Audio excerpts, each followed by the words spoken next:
Chapter 14. Now it came to pass upon a day that Jonathan the son of Saul said unto the young man that bare his armor, Come, and let us go over to the Philistines' garrison, that is on the other side. But he told not his father.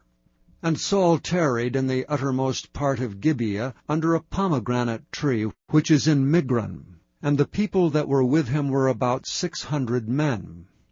And Ahiah the son of Ahitub, Ichabod's brother, the son of Phinehas, the son of Eli, the Lord's priest in Shiloh, wearing an ephod.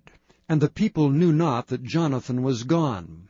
And between the passages by which Jonathan sought to go over unto the Philistines' garrison, there was a sharp rock on the one side, and a sharp rock on the other side. And the name of the one was Bozez, and the name of the other Seni. The forefront of the one was situate northward over against Michmash, and the other southward over against Gibeah.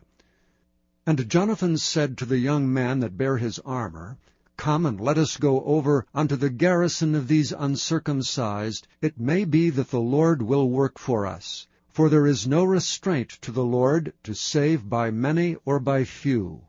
And his armor-bearer said unto him, Do all that is in thine heart. Turn thee, behold, I am with thee according to thy heart.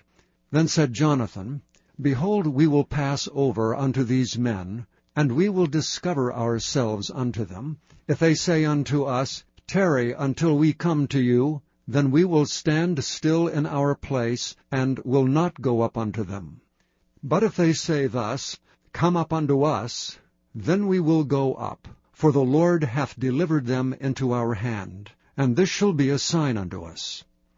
And both of them discovered themselves unto the garrison of the Philistines. And the Philistines said, Behold, the Hebrews come forth out of the holes where they had hid themselves. And the men of the garrison answered Jonathan and his armor-bearer, and said, Come up to us, and we will show you a thing.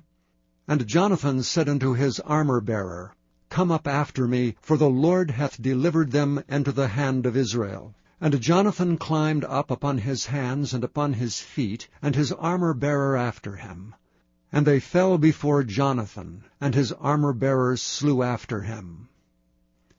And that first slaughter which Jonathan and his armor-bearer made was about 20 men, within as it were an half acre of land, which a yoke of oxen might plough. And there was trembling in the host, in the field, and among all the people. The garrison and the spoilers, they also trembled, and the earth quaked, so it was a very great trembling. And the watchmen of Saul and Gibeah of Benjamin looked, and behold, the multitude melted away, and they went on beating down one another. Then said Saul unto the people that were with him, Number now, and see who is gone from us. And when they had numbered, behold, Jonathan and his armor-bearer were not there. And Saul said unto Ahiah, Bring hither the ark of God. For the ark of God was at that time with the children of Israel. And it came to pass, while Saul talked unto the priest, that the noise that was in the host of the Philistines went on and increased. And Saul said unto the priest, Withdraw thine hand. And Saul and all the people that were with him assembled themselves, and they came to the battle. And behold, every man's sword was against his fellow, and there was a very great discomfiture. Moreover, the Hebrews that were with the Philistines before that time, which went up with them into the camp from the country round about, even they also turned to be with the Israelites that were with Saul and Jonathan. Likewise all the men of Israel which had hid themselves in Mount Ephraim, when they heard that the Philistines fled, even they also followed hard after them in the battle. So the Lord saved Israel that day. And the battle passed over unto Bethaven. And the men of Israel were distressed that day, for Saul had adjured the people, saying, Cursed be the man that eateth any food until evening, that I may be avenged on mine enemies. So none of the people tasted any food. And all they of the land came to a wood, and there was honey upon the ground. And when the people were come into the wood, behold, the honey dropped, but no man put his hand to his mouth, for the people feared the oath. But Jonathan heard not when his father charged the people with an oath, wherefore he put forth the end of the rod that was in his hand, and dipped it in an honeycomb, and put his hand to his mouth, and his eyes were enlightened. Then answered one of the people, and said, Thy father straitly charged the people with an oath, saying, Cursed be the man that eateth any food this day. And the people were faint. Then said Jonathan, My father hath troubled the land. See, I pray you, how mine eyes have been enlightened, because I tasted a little of this honey. How much more if haply the people had eaten freely today of the spoil of their enemies which they found? For had there not been now a much greater slaughter among the Philistines? And they smote the Philistines that day from Michmash to Aijalon, and the people were very faint. And the people flew upon the spoil, and took sheep and oxen and calves, and slew them on the ground, and the people did eat them with the blood. Then they told Saul, saying, Behold, the people sin against the Lord, in that they eat with the blood. And he said, Ye have transgressed, roll a great stone unto me this day. And Saul said, Disperse yourselves among the people, and say unto them, Bring me hither every man his ox and every man his sheep, and slay them here, and eat, and sin not against the Lord in eating with the blood. And all the people brought every man his ox with him that night, and slew them there. And Saul built an altar unto the Lord. The same was the first altar that he built unto the Lord. And Saul said, Let us go down after the Philistines by night, and spoil them until the morning light, and let us not leave a man of them. And they said, Do whatsoever seemeth good unto thee. Then said the priest, Let us draw near hither unto God. And Saul asked counsel of God, Shall I go down after the Philistines? Wilt thou deliver them into the hand of Israel? But he answered him not that day.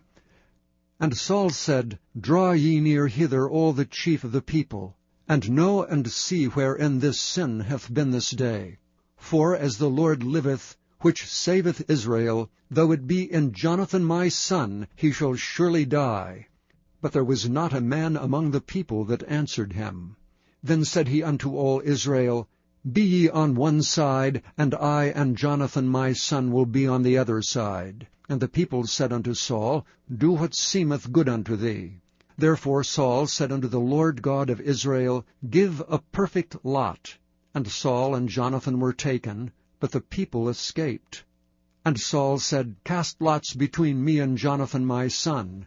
And Jonathan was taken.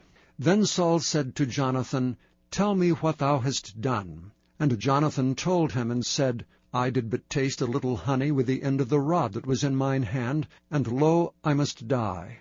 And Saul answered, God do so and more also, for thou shalt surely die, Jonathan.